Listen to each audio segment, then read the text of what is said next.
Welcome to Akshara TV news. బులెటిన్ల ముందుగా headlines. Double bedroom బాధితులకు అండగా మాజీ మంత్రి ఎర్రబెల్లి.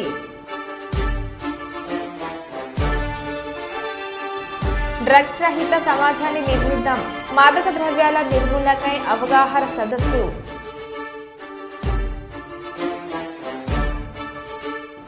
అరాచకాలు భరించలేక పటాన్ చెరువు రిపోర్టర్ను చెట్టు కట్టేసి ప్రజాకోర్టులో శిక్షించిన గ్రామస్తులు.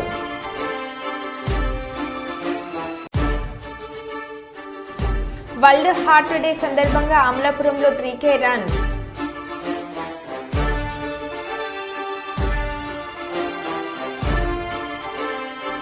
పాఠశాలలో చెత్త ఊడుస్తూ స్వీపర్లుగా మారిన విద్యార్థులు.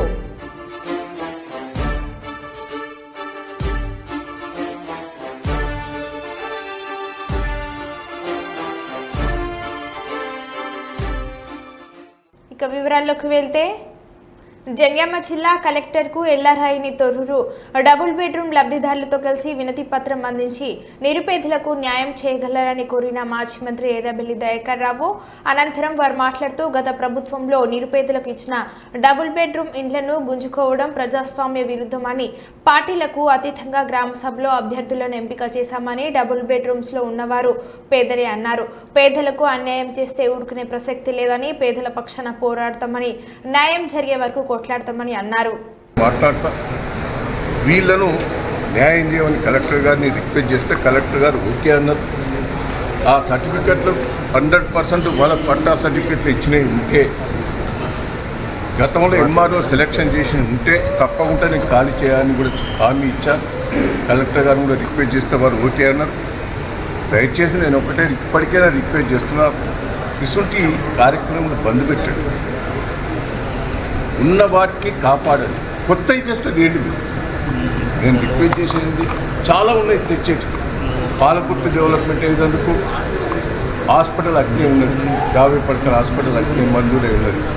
టూరిస్ట్ హోటల్ ఉన్నది, 25 కోట్లతో రోడ్డు డెవలప్మెంట్ కోసం పెట్టాను. కాలువ పనులు పూర్తి కాలేదు. బొమ్మర పోతున్నది అగ్ని ఆగింది. పాలకుర్తి టెంపుల్ అగ్ని ఆగిపోయింది. రిజర్వాయర్లు ఆగిపోయినాయి. 8 నెలల బట్టి వరకు పనులు నడుస్తలేవు. వలిమిడి టెంపుల్ అట్నే ఆగిపోయినాయి. కొడకల్ల టెక్స్టైల్ పార్క్ ఆగిపోయినాయి. దయచేసి అన్నీ ఆగిపోయినాయి. రోడ్లు ఆగిపోయినాయి, చెక్ డ్యామ్లు ఆగిపోయినాయి, రిజర్వాయర్లు ఆగిపోయినాయి, అన్నీ ఆగిపోయినాయి. దయచేసి దాన్ని పూర్తి చేసేటట్టు పడండి, అన్నీ పూర్తి చేసే ఏర్పాటు చేయడం, కానీ ఉన్న వాటిని ధ్వంసం చేసే ప్రయత్నం చేయకూడదు. పాలకుర్తిలో రవీంద్ర భారతిగా పెద్ద ఒక హాల్ కట్టించారు, కళ్యాణ మంటపం ఏసీఆర్. అది పూర్తయింది, ప్రారంభోత్సవం కూడా అయింది. దాన్ని ఇప్పుడు అర్థాలన్నీ మనకు 10 ఉన్నాయి. వీటిని అన్ని పూర్తి చేసే ప్రయత్నం చేయండి, కాపాడే ప్రయత్నం చేయండి. కానీ ఉన్న వాటినే తలకాయలు పెట్టి వాళ్ళ తగాదాలు పెట్టి దయచేసి పని చేయొద్దని రిక్వెస్ట్ చేస్తున్నా. పాలకుర్తి మంచిగా డెవలప్మెంట్ అయింది, దాన్ని కాపాడవలసిందిగా రిక్వెస్ట్ చేస్తున్నా. ఆంధ్ర నుంచి వచ్చి 10 ఏళ్ల క్రితం హైదరాబాద్లో ఇల్లు కట్టుకున్నాము. ఇప్పుడు ఉన్నట్టుండి బంఫర్ జోన్లో ఉంది, కూలగొట్టేస్తామంటున్నారు. ఇంకా 10 ఏళ్ళు ఈఎంఐలు ఉన్నాయి. ఈఎంఐ కట్టకపోతే మా మీద కేసు వేస్తామని అంటున్నారు. మాకేం చేయాలో అర్థం కూడా కావట్లేదు అంటున్న హైదరాబాద్ బాధితురాలు. మీరు ఇచ్చేసారు, చాలా థ్యాంక్స్. బేసికలీ నేను ఇక్కడ అమ్మాయి కాదు సార్, నేను వేరే స్టేట్ అమ్మాయిని. పెళ్ళైనందుకు అత్తవారింటికి రావాలి కాబట్టి ఇక్కడికి వచ్చాను. ఎన్విరాన్మెంట్ అంతా చాలా బాగా అనిపించింది. అరే హైదరాబాద్ ఎంత బాగుంది, ఎంత మంచిగా ఉంది, ఎంత పీస్ఫుల్గా ఉంది, ఎంత గ్రీనరీగా ఉంది. మనకు అదే కదా కావాలి మన పిల్లలకి వచ్చి. అదే దీనికి ఒక 2 years రెంట్ అవసరం. తర్వాత ఓకేలే, ఒకరు అర్న్ చేస్తే ఇంకొకరు మొత్తం ఈఎంఐ, ఇంకొకరు అర్నింగ్ ఈఎంఐ మొత్తం మనము లోన్ కట్టుకోవచ్చు. ఈఎంఐ ఇంకొకరు అర్నింగ్ ఈఎంఐ మొత్తం మనము లోన్ కట్టుకోవచ్చు అని చెప్పి ఇల్లు కొన్నామండి. 10 years అయిందండి ఇల్లు కొని. ఇప్పుడు సడన్ గా వచ్చి బఫర్ జోన్ అంటున్నారు. అంటే ఇప్పుడు బఫర్ జోన్ లో ఒక్కసారి మార్పు వేస్తే కూలగొట్టేస్తామంటున్నారు.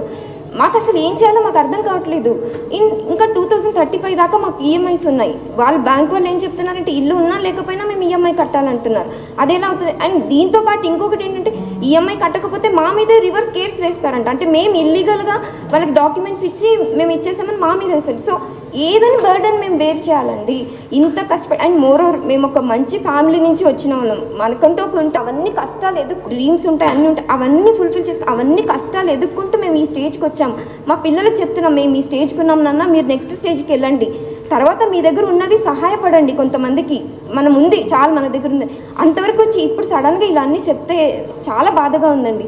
డెవలప్మెంట్ చేయండి, మేము ఎవ్వరికి అగేన్స్ట్ కాదు, డెవలప్మెంట్ చేయండి, but not at the cost of మా జీవితాలు పోయి డెవలప్మెంట్ చేయడం అంటే చాలా కష్టం కదండి. ఇప్పుడు ఆ లోన్స్ అని నిజంగా లోన్స్ తలుచుకుంటుంటే నైట్ పడుకుంటే మార్నింగ్ లేసి చిన్న చిన్న పిల్లలండి, నాకు భయంగా ఉందండి. చిన్న చిన్న పిల్లలండి, నాకు ఇంత చిన్న పిల్లలు ఉన్నారండి. తెలుగుదేశం పార్టీలో కష్టపడిన ప్రతి ఒక్కరికి తగిన గుర్తింపు ఉంటుందని కుప్పం నియోజకవర్గం Telugu Desam party incharge APS RTC vice chairman PS Muniratnam అన్నారు. శనివారం కుప్పం ఎన్టీఆర్ భవన్లో నిర్వహించిన మీడియా సమావేశంలో ఆయన మాట్లాడుతూ తనపై ఎంతో నమ్మకంతో ఏపీఎస్ ఆర్టీసీ వైస్ చైర్మన్గా నియమించిన రాష్ట్ర ముఖ్యమంత్రి నారా చంద్రబాబు నాయుడుకి కృతజ్ఞతలు తెలిపారు. పార్టీ కోసం కుప్పం నియోజకవర్గంలో ఎంతో మంది కార్యకర్తలు, నాయకులు గత 5 సంవత్సరాలలో ఎన్నో ఇబ్బందులు పడ్డారని, కుప్పంలో గడిచిన సార్వత్రిక ఎన్నికల్లో అందరూ ఒక యుద్ధంలో పోరాడాలని ఆయన అన్నారు. తెలుగుదేశం పార్టీ కార్యకర్తలు ఆర్థికంగా ఎదగడానికి పార్టీ అన్ని విధాల తోడ్పాటును అందిస్తుందని, కష్టపడిన ప్రతి ఒక్కరికి సముచిత స్థానం కల్పించే విధంగా పార్టీ నాయకత్వం కృషి చేస్తుందని ఆయన తెలిపారు. ఇదంతా పెద్దగా నచ్చదు, ఏదో ఒక ఇబ్బందికరంగా ఉంది. ఫ్రాంక్గా చెప్పాలంటే ఇవన్నీ వేయడం అనేది, ఇచ్చేయడం అనేది ఎన్నో మీ నుంచి నన్ను ఏదో దూరం చేసి ఏదో అంటరాని వానిగా చేస్తారేమో అని అనిపించినట్టుగా అనిపిస్తుంది. నేను ఎప్పుడున్నట్టుగానే ఉంటాను, కానీ మనకి ఏ బాధ్యత ఇచ్చినా మనందరూ కలిసి బాగు చేయాలని చెప్పి తెలియజేస్తూ, మీ అందరికీ కూడా మా నాయకులు, కార్యకర్తలందరికీ నాకు ఈ గుర్తింపు రావడానికి కారణం మీ అందరి అభిమానం, మీ అందరి కృషి, మీ అందరి మంచి మనసు. నేను ఎప్పుడు కూడా అందరికీ సమానంగా ఉంటాను. నేను పదే చెప్తాను, నాకు అది ఒకటే కావాల్సింది. నాకు కులం లేదు, మతం లేదు, నాకు గ్రూప్ లేదు. నేను ఎప్పుడు కానీ లైక్ చేయను. ఎవరో నాతో కొంతమంది అలవాటుగా మామూలుగా, ఎవరికైనా కూడా కొంతమందితో మామూలుగా ఉంటాం. ఆ ఉన్నంత మాత్రంలో ఎవరు కానీ నన్ను ప్రభావితం చేయలేరు. వాళ్ళు చెప్పే మాటలు అది కరెక్ట్ అయితేనే కరెక్ట్ అంటారు, కరెక్ట్ కాకపోతే కరెక్ట్ కాదు. నాతో ఎవరు చెప్పరు. కలవనోళ్ళో లేకపోతే దూరంగా ఉన్నోళ్ళు ఏం చెప్పినా కూడా ఇంటాం. కాబట్టి మనం చెప్పే విషయం అనేది ముఖ్యం, కానీ చెప్పే మనిషి ఎవరు అనేది మాత్రం ముఖ్యం కాదు. ప్రతి ఒక్కరు కూడా మీరు కూడా అదే పద్ధతిలో ఉండాలి. స్నేహితులుగా ఉండేవాడు కలిసి ఉండేది వేరే. వాళ్ళు చెప్పే మాటల్లో ఎంతవరకు దాంట్లో కరెక్టో కాదు అనేది అది మన జడ్జిమెంట్ని బట్టి పోయినప్పుడే లీడర్గా ఉండేవాడికి ఎవరు కానీ వాడిని ఎప్పుడు కానీ ఇబ్బంది పెట్టే పరిస్థితి ఉండదని చెప్పి తెలియజేస్తూ ఎక్కువసేపు మాట్లాడాను. అయినా కూడా చాలా సంతోషం. మా మిత్రులందరూ కూడా ఈరోజు కలిసి ఒకసారి మళ్ళీ సార్ ఇప్పుడే ఇమీడియట్గా రమ్మన్నారు. రేపు కుప్పం నియోజకవర్గం సంబంధించినటువంటి అభివృద్ధి గురించినటువంటి ఏ విధంగా పోవాలో విజన్ డాక్యుమెంట్ ఒకటి తయారు పదవులకు వచ్చినప్పుడు ఈరోజు లీడర్షిప్ బాగా పెరిగింది. ప్రతి ఒక్క నియోజకవర్గంలో కూడా తెలుగుదేశం పార్టీ నాయకత్వం బాగా పెరిగింది. యువ నాయకత్వం మాకు బాగా దండిగా వచ్చింది. చాలామంది కష్టపడి పనిచేసి పోరాటం చేసినటువంటి వాళ్ళు ఉన్నారు.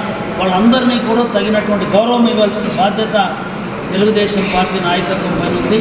గౌరవ ముఖ్యమంత్రి గారు దీనికోసం అనేక రకాలుగా ఆయన ఆలోచన విధానం చేస్తున్నారు. ఎన్నో అధ్యయనాలు చేస్తున్నారు. ఆయన ఎవరెవరు ఏ విధంగా పనిచేశారో వాళ్ళ పనితీరును బట్టి వాళ్ళకు పదవులు ఇస్తాం. ఇది రికమెండేషన్లో ఆ విధంగా ఏదో వాళ్ళకు పోయి ఆడ పైరవీలు చేసిన వాళ్ళకు వస్తుందనే పద్ధతి ఖచ్చితంగా లేదని పదే తెలియజేస్తారు. ఈరోజు ఈ పార్టీలో పదవులు గౌరవాలను వచ్చేది 3-4 రకాలుగా చేస్తాం. మొట్టమొదటి నామినేట్ పదవుల్లో ఎక్కడ ఎవరికి ఇవ్వాలనేది అధ్యక్షులు వారు నిర్ణయించి తప్పకుండా మా కుప్పం నియోజకవర్గంలో కూడా వీలైనంత మంది, ఎక్కువ మందికి వివిధ రకాల నామినేటెడ్ పోస్టులు తప్పకుండా మేము అకామిడేట్ చేస్తాం. రెండవది, ఎన్నికల్లో త్వరలోనే రాబోయే ఇంకా 1.5 సంవత్సరంలో మాకు స్థానిక సంస్థల ఎన్నికలు వస్తాయి. అప్పటికి ప్రజల్లో మంచి పలుకుబడి కలిగినటువంటి వ్యక్తులు, నాయకత్వం కలిగినటువంటి వాళ్ళు మాకు ఎన్నికల్లో పోరాటం చేసేదానికోసం మంచి నాయకులను కూడా మేము పెట్టుకోవాల్సి వస్తుంది. కాబట్టి ఎన్నికల్లో గెలిచే నాయకత్వం అనేది అది ఒక రెండవ రకంగా ఉంటుంది. మూడవది, తెలుగుదేశం పార్టీ ఈరోజు మనం అధికారంలో ఉన్నాం.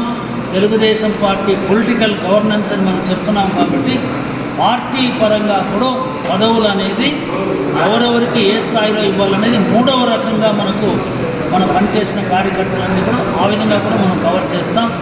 నాలుగవ విధమైనటువంటిది కార్యకర్తలు ఎవరైతే కష్టపడినారో ఆర్థికంగా ఇబ్బందుల్లో ఉన్నారో వాళ్ళు శాశ్వతంగా ఉపాధి వాళ్ళ కుటుంబాలు బాగుండాలంటే ఏం చేయాలనే దానికి ఆ విధంగా కూడా కార్యక్రమాలు ఇచ్చి ఆ విధంగా కూడా సపోర్ట్ చేస్తాం.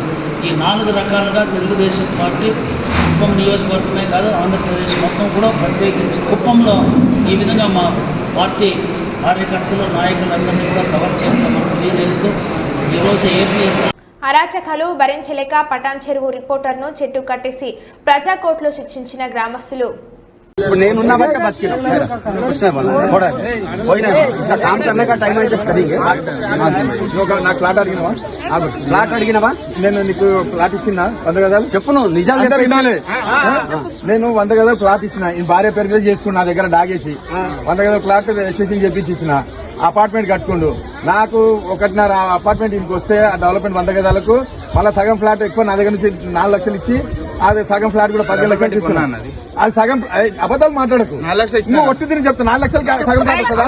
15 లక్షలది ఫ్లాట్ నాకు అది 40 లక్షల ఫ్లాట్ పోతుంటే నువ్వు 4 లక్షలు ఇచ్చినావా లేదా 20 లక్షలు జాగలా?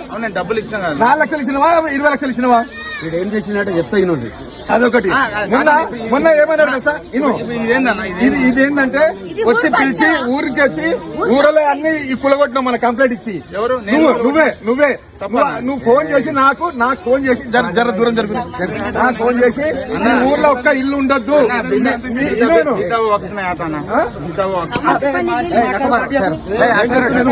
మీరు ఫోన్ చేసి మీ ఊర్లో ఒక్క ఇల్లు రండారు మీ ఊర్లో ఒక్క ఇల్లు కూడా ఉండొద్దు అన్ని కూలుతాయి ప్రతి ఇల్లు ఒక్కొక్కడు నాకు 25,000 రూపాయల లాగా 25,000 30,000 నాకు ఇంటికి ఇవ్వాలని ఇలా మా ఉప సర్పంచ్ కి కూడా ఈయన 30,000 ఇవ్వాలని ఇలా పొద్దుగాల నుంచి టార్చర్ పెట్టిండు.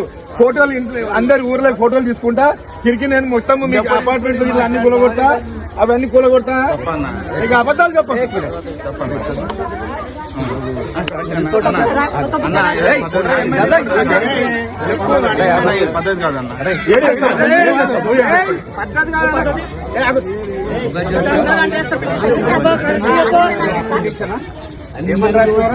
నేను కేసులున్నా ఆయన కేసులో మొన్న కేసు బుక్ అయింది, ఎంఆర్ఓ బుక్ చేసింది, ఆయనకు శిక్ష పడుతుంది. ఓట్ ఆర్డర్ ఎప్పుడు చెప్పు 26/9/2024 రోజున మన బిల్డింగ్లు అన్ని ఇల్లు ఉన్నదిరా కూర్చున్నది ఇప్పుడు కార్లో తెప్పిస్తుంది. ఇగో ఇదేమున్నది in the present case as seen from the above provision of it is declared that the court is prohibited from the taking complaints except on a complaint made by the authorities under the above provision. Therefore the proceedings against the petitioner are liable to be quashed. కొట్టేసిరా ఇది ఒక్క నిజం నేను ఆగు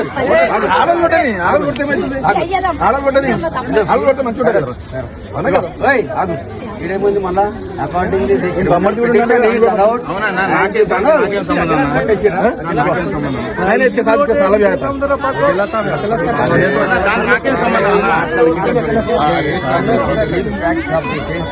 number 2 the fact the company lodged a complaint before the police stating yes Gauri Vatsala Tahsildar Raminpur Mandal sent a letter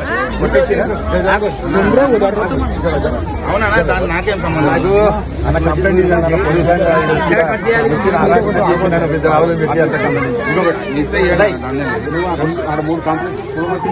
నేను చేస్తానా నాకేం సంబంధం అన్నా. అది ఇంకోటి నీకు నేను ఇల్లు ఒకటి బిఎస్ఎల్ ఇంత పెద్ద ఆర్డర్ బొంద పెడతాయి ఆర్డర్ ఏ రోజు వచ్చింది 20. అవును ఓకే అన్నా నేను ఏమైనా రాసినా నన్ను ఎందుకు అంటున్నావు అన్న? నువ్వు ఎందుకు వచ్చినావు అన్న ఇడ ఒక నెంబర్లో అలర్ట్ చేస్తున్నాను. నీకేమైతుందిరా నీ అయ్యారా నీ అమ్మగా కొట్టు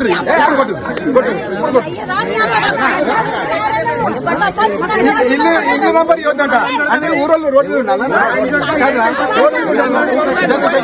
బంద్ చేసుకోవాలి.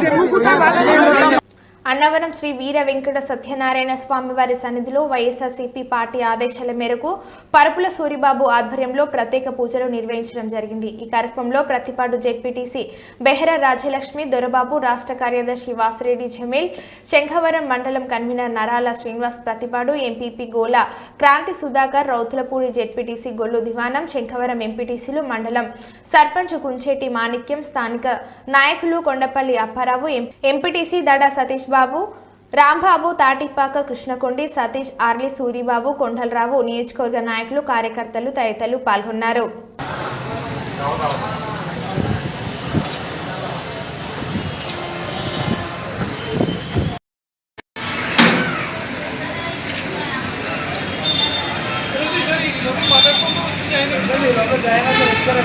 అన్నవరం గ్రామంలో దేవాలయంలో పూజలు చేసి అందరినీ ప్రార్థించడం జరిగింది.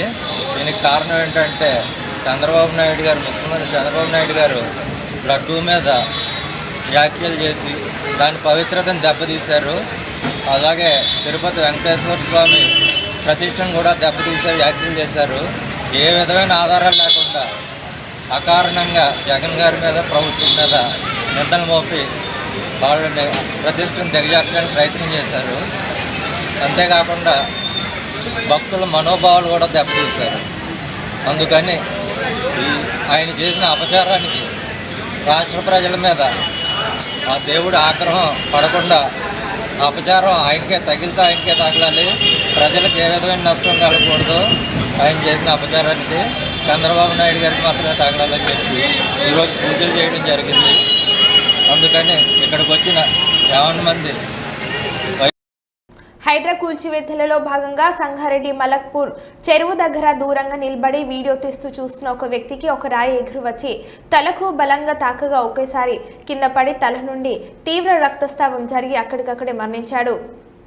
మరి కరెక్ట్ తెలుసుకో బాబు, ముందట కాకు.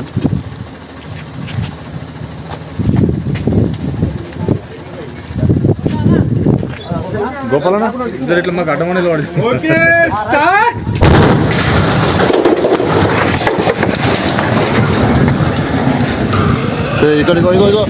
ఇక్కడ అబ్బా కాకింది అయిపోయింది, కలిగింది.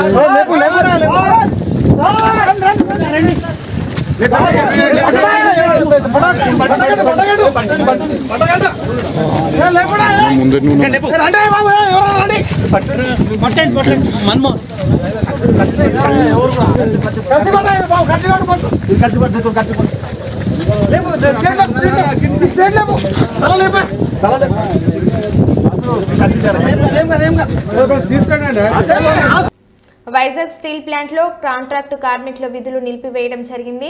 4000 మంది కాంట్రాక్టు కార్మికులు రోడ్డు పాలు కావడంతో ఇది కుట్రపూరిత కార్యక్రమాన్ని అఖిలపక్ష కార్మిక సంఘాలు తెలియజేశారు. కార్మిక వ్యతిరేక కార్యక్రమాలు చేపడుతున్న యాజమాన్యానికి తగిన బుద్ధి చెప్తామని హెచ్చరించారు. నిర్వాసితుల జీవనోపాధిని దెబ్బతీస్తున్న యాజమాన్య చర్యలను ఎండగట్టారు. తక్షణమే తొలగించిన కార్మికులను విధుల్లోకి తీసుకోవాలని, పాసులు పునరుద్ధరించాలని డిమాండ్ చేశారు. కాంట్రాక్ట్ కార్మికులతో కలిసి ఉక్కు అడ్మిషన్ల భవనం వద్ద ధర్నా చేసి నిరసనగా ర్యాలీ నిర్వహించారు. ఈ కార్యక్రమానికి అఖిలపక్ష కార్మిక సంఘాలు ఆదినారాయణ, అయోధ్య రామయ్య, మంత్రి రవి, సుబ్రహ్మణ్యం, శ్రీనివాస్, నమ్మి రమణ, వాసరాల శ్రీనివాస్, ప్రసాద్ కె సత్యనారాయణ, రామస్వామి, ఇతర కార్మిక సంఘ నాయకులు పాల్గొన్నారు. ఖండిస్తుంది. ఏ ఒక్క కార్మికుడి మీద చేయి పెడితే నిన్ను వదలని ప్రసక్తి లేదు, నీ చేయి కావాలంటే తీసేస్తాను, ఎవరిని వదులుతున్న ప్రసక్తి లేదని చెప్పేసి చేస్తూ ఇప్పుడే మనకు ఆదేశాలు ఇచ్చారు. కాబట్టి మీరు అందరూ డిపార్ట్మెంట్కి వెళ్ళండి, అందరూ డ్యూటీ ఎక్కండి. డ్యూటీ ఎక్కిన తర్వాత ఎవరైనా కాదు కుదరదంటే మాకు ఫోన్ చేయండి, ఇక్కడే ఉంటాం, మీ డిపార్ట్మెంట్ లో కూడా సంగతి చేస్తా అని చెప్పేసి మీ అందరూ కూడా తెలియపరుస్తూ జిందాబాద్ సిఐటియు, జిందాబాద్ జిందాబాద్, జిందాబాద్ సిఐటియు, జిందాబాద్ జిందాబాద్, జిందాబాద్ సిఐటియు, జిందాబాద్ జిందాబాద్. వర్ధిల్లాలి కాంట్రాక్ట్ కార్మికుల ఐక్యత, వర్ధిల్లాలి కాంట్రాక్ట్ కార్మికుల ఐక్యత. ఎస్టీఎం డిపార్ట్మెంట్ లో రమణారావు గారితో మాట్లాడడం జరిగింది. ఎంఎంఎస్ఎం డిపార్ట్మెంట్ లో సైబాల్ సింగ్ గారితో మాట్లాడడం జరిగింది. ఎల్ఎంఎం డిపార్ట్మెంట్ లో ఉదయ్ సింగ్ గారితో మాట్లాడడం జరిగింది. అందరు హెచ్ఓడిస్ తో మాట్లాడాం. అందరు కూడా ఇప్పుడే మాకు సమాచారం వచ్చింది, మేము తీసుకుంటామని చెప్పారు. మీరందరూ కూడా ధైర్యంగా వెళ్ళండి, ఏమీ భయపడవలసిన అవసరం లేదు. రాబోయే కాలంలో కూడా మీరు అందరూ కూడా ఇదే ఐక్యతతో పోరాటం చేస్తే మనల్ని ఎవరు టచ్ చేయడానికి వీళ్ళు అమలని చెప్పేసి మీ అందరూ కూడా తెలియపరుస్తూ సెలవు తీసుకుంటారు. ఓకే మిత్రులారా, 5 నిమిషాలు క్లోజ్ చేసి. ఓకే ఇంకొక 5 కరీంనగర్ జిల్లా అంబేద్కర్ స్టేడియంలో RTC MD VC Sajjanar, Manakondur MLA Kavampalli Satyanarayana, Jagtial MLA doctor M Sanjay Kumar, Choppadandi MLA doctor Medipalli సత్యంలతో కలిసి ఆర్టీసీ ఎలక్ట్రిక్ బస్సులను ప్రారంభించిన రవాణా శాఖ మంత్రి పొన్నం ప్రభాకర్. మంత్రి పొన్నం ప్రభాకర్ మీడియాతో మాట్లాడుతూ రాష్ట్ర వ్యాప్తంగా 500 ఎలక్ట్రిక్ బస్సులని మొదటి విడతగా ప్రారంభిస్తున్నామని, జేబీఎం సంస్థతో ఆర్టీసీ ఒప్పందం చేసుకుంది కాబట్టి హైదరాబాద్ సహా ఇతర జిల్లాల్లోనూ ఎలక్ట్రిక్ బస్సులను ఏర్పాటు చేస్తామని, హైదరాబాద్ రింగ్ రోడ్ లోపల ఒక డీజిల్ బస్ కూడా ఉండకుండా ప్రణాళికలు చేస్తామని అన్నారు.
కాలుష్య కారకాలైనటువంటి ఉద్గారాలు, ఫ్లోరో కార్బన్స్ లాంటివి అని ఇతరత్ర వాయు కాలుష్యాన్ని తగ్గించేటువంటి బస్సుల ద్వారా సాధ్యమవుతుంది. అలాగే ధ్వని కాలుష్యం పూలగుచ్చాన్ని అందించాల్సిగా కోరుతున్నాం. పూలగుచ్చంతో ఆహ్వానం పలకాల్సిగా కోరుతున్నాం. వేదమూర్తులైన బ్రాహ్మణోత్తములు మన ముఖ్య అతిథులను మనం సత్కరించి వారికి ఆశీస్సులు అందజేస్తున్నారు. వేదోక్తమైన ఆశీస్సులు అందజేస్తున్నటువంటి సందర్భంగా ఈ కార్యక్రమం ఫ్యామిలీ మెంబర్స్ కి, మీడియా ఫ్రెండ్స్ అందరు కూడా పేరు పేరు నమస్కారాలు. ఈరోజు ఒక చారిత్రాత్మక రోజు, ఒక చాలా మంచి రోజు. ఈ యొక్క ఎలక్ట్రికల్ వెహికల్ బస్సెస్ ఇనాగ్రేషన్కి వచ్చేసిన మన honourable minister for transport and BC welfare Ponnam Prabhakar గారికి, మన ఎమ్మెల్యేస్కి, మేయర్ గారికి, డిస్ట్రిక్ట్ ఆఫీషియల్స్కి, అదే విచ్చేసిన ఆహ్వానితులకి, టీజీఎస్ఆర్టీసీ ఫ్యామిలీ మెంబర్స్కి, మీడియా ఫ్రెండ్స్కి నా తరఫు నుంచి, టీజీఎస్ఆర్టీసీ యాజమాన్య తరఫు నుంచి స్వాగతం కోరుతున్నాను. ఈరోజు ఒక చారిత్రాత్మక రోజు. 123 కోట్ల రూపాయలు వాళ్ళకు ఆదా జరగడం జరిగింది, సేవింగ్స్ జరగడం జరిగింది. మొత్తం మహిళలకి 3123 crores వాళ్ళకు సేవ్ కావడం జరిగింది. ఒక చాలా అంటే చాలా సంతోషం అనిపిస్తుంది. మహిళలందరూ కూడా ఇది ఒక వాళ్ళకు సేవింగ్ కావడం జరిగింది. మొత్తము మన దగ్గర ఉన్న 9500 బస్సెస్లో 85% బస్సెస్ ఈ మహాలక్ష్మి స్కీమ్స్కి మనము కేటాయించడం జరిగింది. ఇంకా మన చారిత్రాత్మక జిల్లా కరీంనగర్కి వస్తే ఇప్పుడు దాకా దాదాపు ఆల్మోస్ట్ 2,56,00,000 మంది ప్రయాణం చేయడం జరిగింది. దాదాపు 100 కోటి పైన వాళ్ళందరూ కూడా సేవింగ్ కావడం జరిగింది మహిళలకి. అదేవిధంగా మొత్తము మన ఉన్న 878 బస్సెస్లో 719 బస్సెస్ మన మహాలక్ష్మి స్కీమ్కి కేటాయించడం జరిగింది. తిరుమలలో భారీగా వర్షం కురిసింది. కొండపై ఎండ కాసిన మధ్యాహ్నానికి వాతావరణం చల్లబడింది. ఒక్కసారిగా నల్లని మబ్బులు కమ్ముకొచ్చాయి. వెంటనే ఉరుములు మెరుపులతో వర్షం కురిసింది. తేలికపాటితో మొదలై కుండపోతగా కురిసింది. దీంతో భక్తులు ఇబ్బందులు పడ్డారు. అయితే ఈ వర్షంలో తిరుమలగిరులు కనువిందు చేశాయి. చిటపట చినుకులతో ప్రకృతి అందాలన్నీ ఒకే చోట కనిపించాయి. దీంతో భక్తులు తిరుమల అందాలను తనివితీరా ఆస్వాదించారు.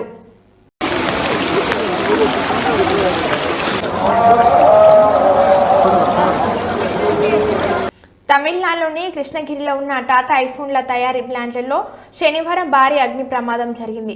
కంపెనీలోని mobile phones, accessories, painting unit మంటలు చెలరేగాయి. సంఘటన జరిగిన సమయంలో సుమారు 1500 మంది కార్మికులు షిప్లో పనిచేస్తున్నారు. 7 ఫైర్ ఇంజన్లు మంటల్ని ఆర్పే ప్రయత్నం చేస్తున్నాయి. కార్మికులను సురక్షితంగా బయటకు తరలించారు. సంఘటనపై విచారణ జరుపుతున్నట్లు సంస్థ తెలిపింది.